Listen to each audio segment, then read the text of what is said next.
Hey guys, it's Patrick here again with another video. On my channel I make videos for technicians and outlining things that I've learned as a technician to help you have a good start and become successful in the early years of your career.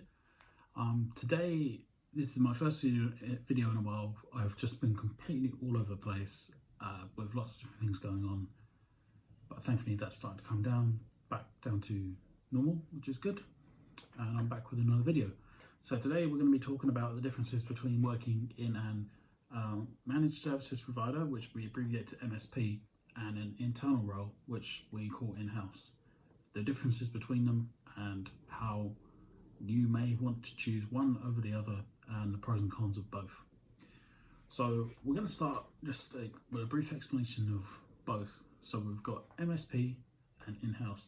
MSP, managed services provider. This is a company that provides managed services, being managed IT support, maybe extra things like phone system, which is what we call telephony, to other clients, and those clients pay the company X amount of money every month, and they might be billed X amount of money for every ticket. Then we have in-house roles, or what we call, sometimes abbreviate to internal roles, and these are roles where you're actually doing the IT for the same company you're employed by.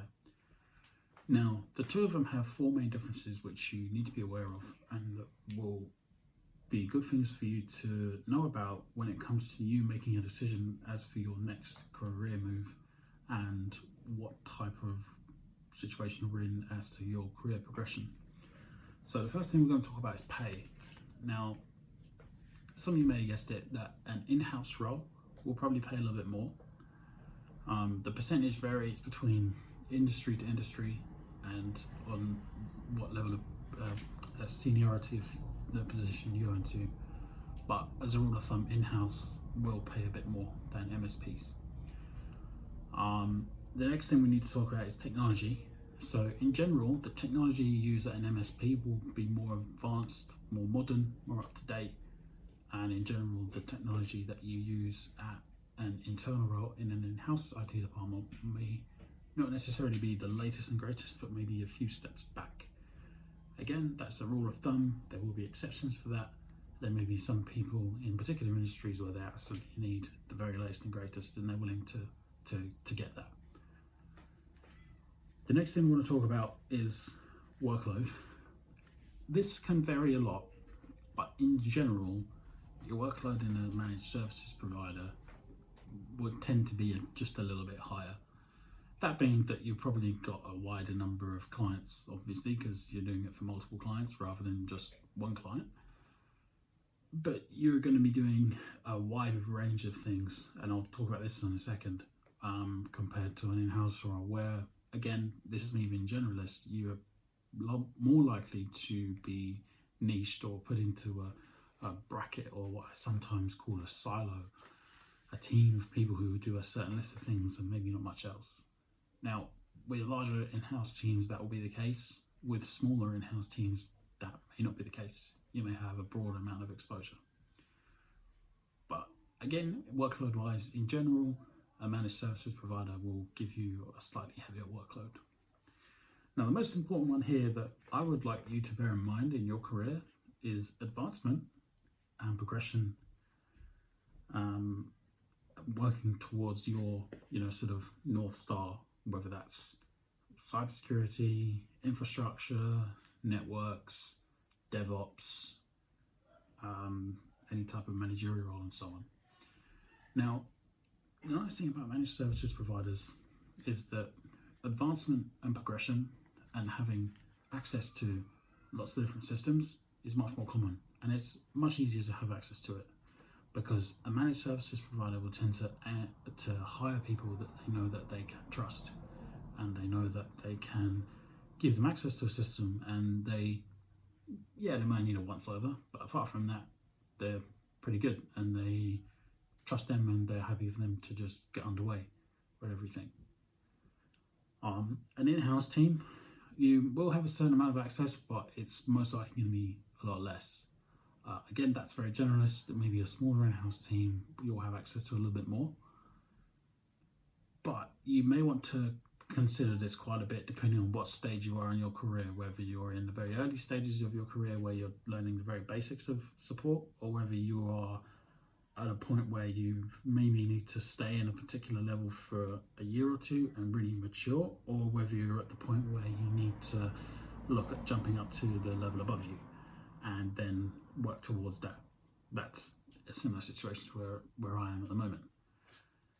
What I'm trying to stress here is that if you're someone who's quite good at learning things and you can learn quite quickly, and you're wanting to have more exposure, more advancement, be able to progress into more senior roles above you in perhaps 18, 24 months, and achieve your overall career ambitions of getting up to third line, cybersecurity, or any type of more senior role, then taking the managed services provider route will probably be more beneficial. Yes, you may not be paid quite as much as an internal role, but you'll have a lot of exposure. And when it comes to writing out your CV, or resume as it's called in other parts of the world, then you're going to have a lot more for you to list on your CV in terms of your skills and what you've been exposed to and what you know and what you're familiar with. Now again, with an in-house team, you are more likely to have a smaller amount of exposure. But again, this is a rule of thumb. Smaller in-house teams may have a greater amount of exposure, but not maybe quite as much as a managed services provider.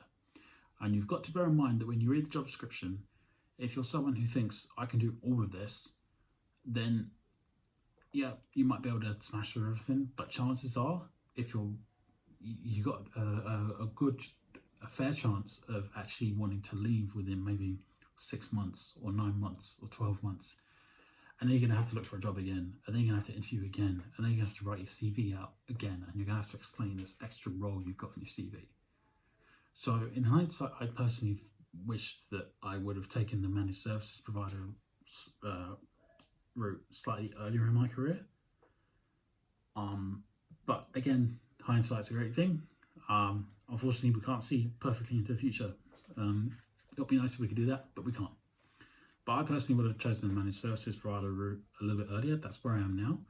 And that's put me in a position where I am able to start working towards more senior roles. I'm not there yet. I'm still on the way. It's a long way. It's very tough. It's not impossible, because there are other people that do it. It requires a lot of work and a lot of dedication and a lot of self-belief. But you can do it if you put your mind to it. So that's it really. That's the things I wanted to talk about and make you aware of. And I hope that for those of you who are perhaps considering moving roles or changing roles, or are between roles, or are looking at your career objective for the next maybe 5 years or so, that I hope you found this video useful. And as a general rule of thumb, more exposure, more advancement, progression, take the MSP route, but you can always take the in-house if you want. One thing I would like to mention is that you might be thinking, could I go from a managed services provider to an internal team, or the other direction? Yes, you can. It's sometimes common for people to do a few years in a managed services provider, build up their experience quite a bit, and then go to an in-house role. Some people go from one MSP to another, and then they go to an in-house role. Some go from MSP to in-house for a few years, then they go to another MSP. It's all down to you. It just depends what your context is. But just bear in mind that, any time you're going to change job, you're going to have to explain it. And you don't want to put yourself in a situation where you're going to have to say something along the lines of, I changed jobs, I thought there was going to be more exposure at this role, but it turned out there wasn't. But it's just something we want to bear in mind. Anyway, that's it for today. Thank you very much for watching. I apologise if it looks a bit dark. It's because it's 7 o'clock at the moment. There's a window over here, but it's only letting a certain amount of light in. So if I look like a zombie, then apologies for that. Otherwise, thank you very much for watching, and I'll see you soon.